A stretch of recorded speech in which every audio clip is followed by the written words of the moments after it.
Moçada, agora há pouco eu estava conversando com vocês sobre as condições para o experimento ser válido dentro do método científico. Para a experiência ser válida dentro do método científico, duas condições têm que ser obedecidas. Número 1, reprodutibilidade. O que é isso? Eu tenho que poder repetir a experiência quantas vezes eu quiser e o resultado sempre tem que dar o mesmo. Se eu repetir a experiência e o resultado não deu o mesmo, eu fiz alguma besteira. E o experimento tem que ser dotado de controle. Dizer que o experimento é controlado quer dizer que ele analisa apenas uma variável de cada vez. E como é que eu posso garantir que ele vai analisar apenas uma variável de cada vez? Trabalhando com um grupo teste e um grupo controle. O grupo teste, moçada, ele é a experiência em si. O grupo controle, ele simula as condições da observação inicial. Sendo que a gente simula a observação inicial exatamente para poder eliminar variáveis. Então, agora há pouco eu estava dando exemplo para vocês do experimento do Francesco Redi, que provou que moscas não surgem de carne podre. Para começar, entre o grupo teste e o grupo controle, só pode ter uma variável, só uma coisa diferente. A carne tem que ser igual, o vidro tem que ser igual, a temperatura tem que ser igual. Só pode ter uma coisa diferente, que é a gaze, Então você faz um frasco fechado com gaze, outro frasco aberto. O frasco aberto simula a observação inicial, que é a carne jogada em algum lugar com as moscas em cima. A gente vai fazer o grupo controle o mais parecido possível com o grupo teste, com uma diferença, que é a gaze, que é o experimento em si. Qual o problema? É que muitas vezes não é possível isolar uma variável só. Muitas vezes não tem como fazer o grupo teste e o grupo controle exatamente iguais, com apenas uma única diferença. E aí, se não é para isolar uma variável, a gente trabalha então com amostragem. Quando a gente fala, moçada, em termos de amostragem, a gente está conversando com vocês que quando não é possível isolar uma única variável, a gente repete o experimento várias vezes.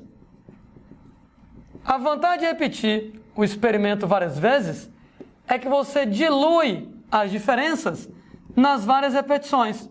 Agora, a gente repete o experimento várias vezes e faz então, gente, uma análise estatística dos resultados. Não deu para entender? Vamos então usar um exemplo bem interessante. Você, futuro cientista, acaba de inventar um remédio novo para uma determinada doença. Eu vou ter que testar se o remédio funciona ou não. Como é que eu vou testar se o remédio funciona ou não? Landinho, muito simples, Vou pegar duas pessoas doentes. Numa delas, eu vou dar o remédio. Na outra delas, eu não vou dar o remédio. E aí, com isso, eu vou analisar quem vai ficar bom e quem não vai ficar bom. Aproveita para colocar uma dúvida, Quando você coloca lá um cara com remédio, outro cara sem um remédio, quem é o grupo teste, quem é o grupo controle na experiência, moçada? O grupo teste é a experiência em si, o grupo controle simula a observação inicial. Ora, a observação inicial de uma doença é a pessoa doente sem um remédio, Então, nesse caso, o grupo que não está tomando remédio, ele vai ser o controle. E o grupo que está tomando remédio é o experimento em si. Deixa eu colocar o remédio para ver se ele funciona. Então eu estou exatamente testando o remédio. E aí, moçada, a gente vai ver os resultados. Suponha que o cara que estava doente tomou remédio, está curado. E o cara que estava doente e não tomou remédio, não está curado. Será que eu posso garantir que o remédio funcionou? Quem tomou o remédio ficou curado. Quem não tomou o remédio não ficou curado. Sinto muito. Eu não tenho como garantir isso. Por que não? Porque essas duas pessoas não são iguais. Quem me garante que esse cara aqui não ficou curado? Não por causa do remédio, e sim por causa do sistema imunológico dele? Será que ele não ficaria curado, mesmo se ele não tivesse tomado o remédio?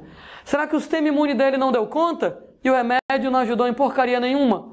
Ou seja, a gente, moçada, quando faz isso aqui, não tem como isolar só uma variável, porque essas duas pessoas doentes são diferentes.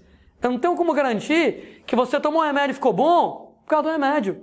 Será que não foi alguma coisa que você comeu? Será que não foi alguma coisa no ar, na água? Será que não foi o seu sistema imune? Será que você não ficaria curado mesmo sem tomar o remédio? Daí o ideal então é você pegar essas experiências e utilizar duas pessoas doentes que sejam clones um do outro. Gêmeos univitelinos, gêmeos idênticos. Gente, aí eu já eliminei uma variável, né? Que é a diferença genética entre as duas pessoas doentes. Provavelmente gêmeos univitelinos, gêmeos idênticos, clones um do outro, sistema imune é parecido. Então, nesse caso, se esse cara ficou curado e esse não, ora, como eles são gêmeos idênticos, sistema imune é parecido, talvez seja o remédio que tenha realmente curado esse, né, e não o sistema imune, porque o sistema imune do outro é muito parecido e o outro não foi curado. Entretanto, eu ainda não tenho como garantir. Porque por mais que eles sejam gêmeos idênticos, por mais que eles tenham o material genético igual, o sistema imune muito parecido, eles não comem a mesma coisa. Será que esse cara aqui não ficou curado porque ele comeu alguma coisa que o outro não comeu? Eles não têm as mesmas experiências pessoais o tempo inteiro, né? Por exemplo, o ideal seria que eu pegasse gêmeos univitelinos que morassem na mesma casa, dormissem no mesmo quarto, na mesma cama, comessem a mesma coisa, na mesma hora, no mesmo lugar, saíssem de casa ao mesmo tempo, fossem sempre para o mesmo lugar. Gente, isso é impossível. Alguma hora, um vai comer uma coisa que o outro não comeu. Talvez um bombom que um comeu e o outro não, tenha explicado por que um se curou e o outro não se curou. Porque um foi no banheiro meia hora antes que o outro, talvez ele tenha se curado e o outro não por causa disso. Porque um respirou uma coisa que o outro não respirou, talvez um tenha se curado e o outro não tenha. É impossível isolar uma única variável. É impossível pegar dois irmãos gêmeos univitelinos que comem a mesma coisa, na mesma hora, no mesmo lugar, e tem todas as experiências idênticas. Alguma diferença há de haver. É nessa hora que a amostragem é interessante. Já que não é possível isolar somente uma variável, a gente vai, nesse caso, repetir o experimento várias vezes. Ao invés de eu pegar duas pessoas doentes, que então eu pegar 100. E dessa maneira, moçada, eu vou dividir em dois grupos. Eu vou pegar 50 pessoas doentes e vou dar um remédio. Eu vou colocar 50 pessoas doentes e não vou dar o remédio. E aí, moçada, eu sei que quando a gente vai dar um remédio para as pessoas, no grupo das pessoas doentes que tomam remédio, algumas se curaram, outras não. No grupo de pessoas doentes que não tomaram remédio, algumas se curaram e outras não. Tem a ver com o sistema imune, de alimentação, gente que vive bem, gente que vive mal, gente que fuma, gente que não fuma, gente que pratica exercícios físicos, gente que não pratica, gente que tem uma alimentação saudável, gente que só come porcaria. Então talvez, por exemplo, lá, esse cara que não tomou remédio se curou porque o sistema imune dele é legal, porque ele comeu alguma coisa diferente. E esse cara que tomou um remédio não se curou, talvez porque o remédio funcione, mas o cara comeu alguma porcaria, se expôs a algum poluente e isso impediu que o remédio funcionasse.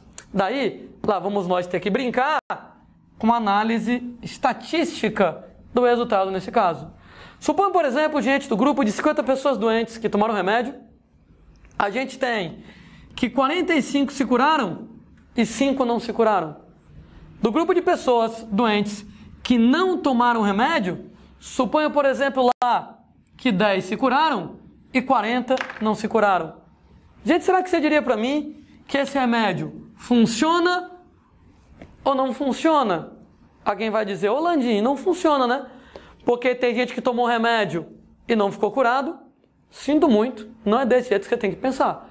Volto a dizer que essa moçada que tomou remédio e não se curou, pode ser porque mesmo tomando remédio, algum problema genético, alguma coisa que o cara comeu, algum poluente ao qual ele se expôs, acabou nesse caso atrapalhando o funcionamento do remédio. Sabe como é que você vai ter que ver, na verdade, comparando o grupo teste com o grupo controle? Ora, no meu grupo teste, quem tomou remédio, 45 se curaram e 5 não se curaram. Na galera que não tomou remédio, 10 se curaram, 40 não se curaram. Pô, teve gente que não tomou remédio e se curou. Sistema imune, alimentação, alguma coisa. E eu vou ver a diferença. Olha, moçada, que na galera que tomou remédio, muito mais pessoas se curaram do que não se curaram. Na galera que não tomou remédio, muito mais pessoas não se curaram do que se curaram. Então, o remédio funciona? Ô, gente, eu posso dizer para vocês que o remédio funciona. Claro que sem me preocupar com detalhes matemáticos, é bem nítido que, estatisticamente falando, entre a galera que tomou remédio, muito mais pessoas se curaram do que não se curaram. Entre as pessoas que não tomaram remédio, muito mais pessoas não se curaram do que se curaram. Então existe uma diferença estatística significativa na galera que tomou remédio em termos de se curar. 45 se curaram com remédio, só 10 se curaram sem o remédio. Como a gente tem nos dois grupos, aqui no grupo que tomou remédio, tem gente que come porcaria e gente que se alimenta bem.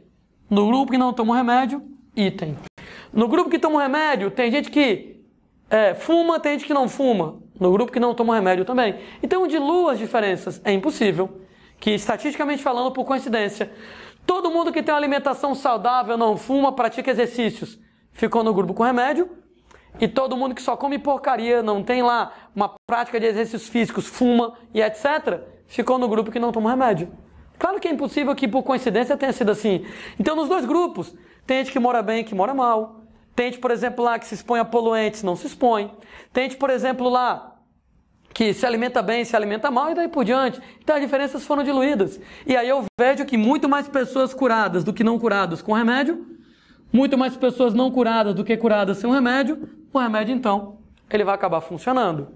Última lembrança sobre isso, dessa moçada que tomou remédio e se curou, teve gente que se curou, não por causa do aspecto químico do remédio, mas por causa do aspecto psicológico do remédio. Ora, todo mundo aqui, quando era pequeno, né, quando era pivete lá, ficou doente de algum jeito, e aí chegou lá seu pai, sua mãe, quem cuida de você, chegou lá, e meu filho, toma isso aqui. E nessa brincadeira, rapaz, não te dão nada, te dou água com açúcar. E o simples fato de você acreditar que estava tomando remédio, psicologicamente falando, você se sente melhor, isso ajuda a combater a doença. Fato, moçada. A gente sabe que pessoas que acreditam que vão se curar, pessoas que têm lá um astral legal, pessoas que, por exemplo, rezam muito, ficam menos doentes. Pessoas, moçada, lá desse jeito, elas vão se curar das doenças com mais facilidade. Opa, rezar faz bem, hein? Rezar ajuda você a se curar das doenças. Você tem duas maneiras de ver isso, né? Deus ajuda ou o efeito placebo, ele ajuda. O que é, moçada? O famoso efeito placebo. Efeito placebo, gente, ele é um efeito psicológico que faz com que pessoas que tomem uma determinada medicação, elas acabam se curando com uma facilidade na medicação pelo aspecto psicológico, né? Nesse caso, acaba auxiliando no tratamento de determinadas condições.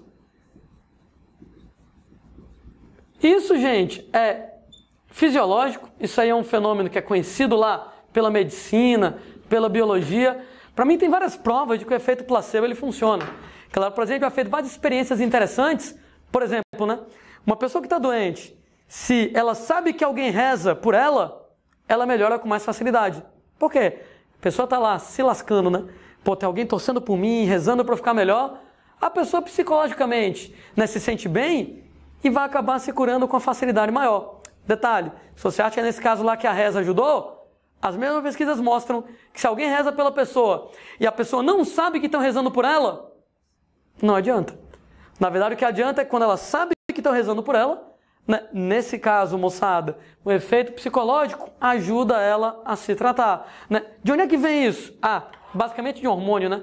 Esse hormônio se chama cortisol. Toda vez que você está estressado, você fabrica grandes quantidades desse hormônio, cortisol.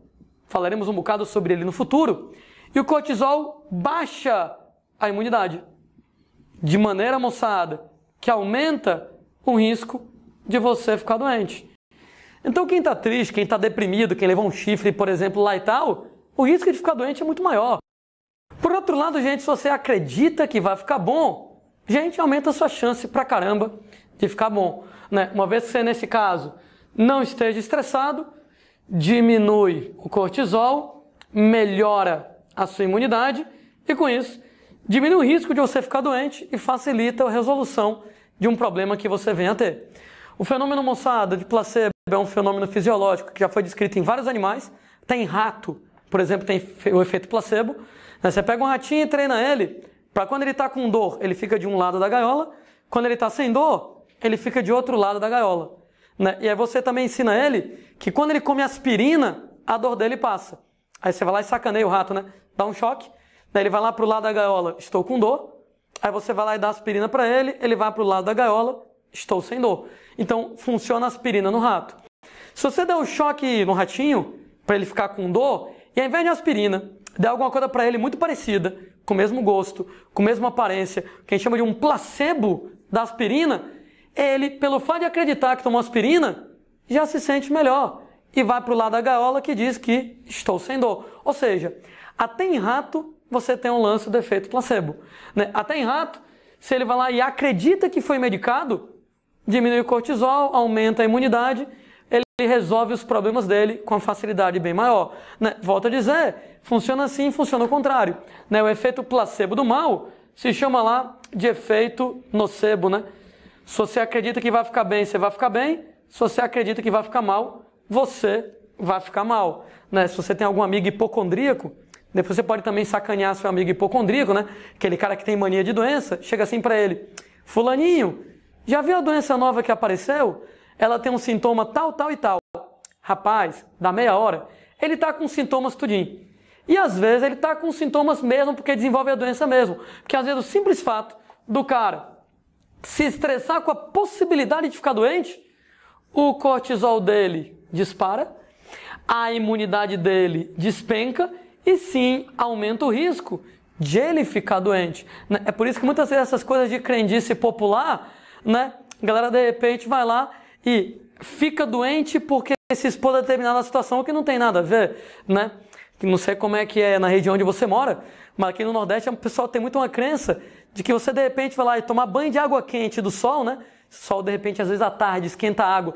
Se você tomar banho de água quente do sol, você fica doente. Detalhe, Se você tomar banho de água quente de chuveiro elétrico, não tem problema nenhum. Mas se você tomar banho de água quente, água esquentada pelo sol, você fica doente. Não faz o menor sentido.